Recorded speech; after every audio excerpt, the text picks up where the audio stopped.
Cobb County is a cornerstone of Democrats' efforts to turn the state blue in recent years. The suburban county sits just to the north of Atlanta. It's been at the heart of Republican wins in the state for more than 4 decades. However, Hillary Clinton flipped it in 2016, giving Democrats their first victory in Cobb County since Jimmy Carter in 1976. This year, President-elect Joe Biden opened that up to 14 percentage points. He beat President Trump by more than 60,000 votes. Democrats are hoping that wide margin can help power their 2 Senate candidates to victory in tonight's runoffs. Jacquelyn Bettadapur is the chair of the Cobb County Democratic Party, and she joins me now from Marietta, Georgia. Thank you so much for being with us. What do you see as the critical factors in getting Cobb County to swing Democratic in recent years? We've had a lot of demographic changes in the county. It's a rapidly growing county. We saw a 25% increase in registered voters from 2016 to 2020. And I think we're getting more diverse as well, more younger voters, people of color, and then just overall growth in the electorate. But for sure, Trump and Trumpism has had a significant sway in the county as well, because along with that growth is a lot of professional people moving from out of state into the county for the jobs that the Atlanta metro area has to offer. And it's an educated professional crowd, and moderate probably in most respects. And I think overall it's been a rejection of Trumpism in this last election cycle, coupled with those demographic shifts that have really swung us blue. Well, elections official Gabriel Sterling released data showing Democratic districts outpacing Republican ones in early turnout. At the same time, he notes that Republicans won the November election day vote by a 60-38 margin, largely with bigger election day turnout. So how have you worked to address that? We mainly are focused on just driving out the countywide vote, and we contribute about 8% of the total votes to the overall state. And what you're going to find is that Metro Atlanta is blue. We are the 3rd largest county in the Metro Atlanta area, and we are basically the engine to drive this thing blue. We need to run up the score.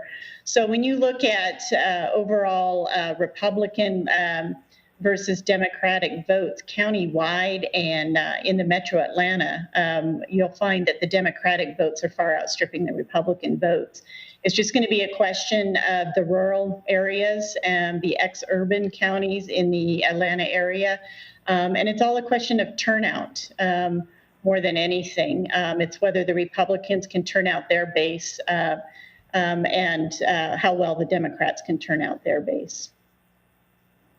Well, these are the most expensive Senate races in American history, but as we know from other contests, that doesn't necessarily assure victory. How confident are you in how and where the money was spent?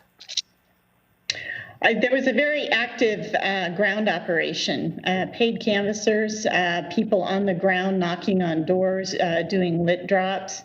And there was also a huge voter protection team out there tracking down absentee ballots, making sure they got cured, and dealing with various voting issues at the polls. And so the ads, I think people have basically sort of tuned out to a lot of the ads, even the mailers. But that ground program was very strong, and I think money spent there is going to pay off in dividends for us. There's clearly a lot of enthusiasm in the general election among Democrats there. How much of that, though, do you think was opposition to the president, and what does that mean for Democrats there moving forward? Well, I think we've been seeing this surge in Democratic voting even before Trump. We've seen some swings in Democratic voting in the Metro Atlanta area. Certainly with Trump winning the presidency in 2016, the engagement levels just shot through the roof because a lot of people that would sit on the sidelines may vote. Sometimes maybe they didn't vote, all of a sudden realized that the stakes were just too high. They were sort of shocked into engagement. So that engagement has continued through the Trump era and has definitely been a factor in turning out the vote. But I think Stacey Abrams had a lot to do with generating Democratic enthusiasm in 2018 and has built significant infrastructure as a result of that race. And all those things are still in place. And what we're seeing now is Trump is not at top of ticket.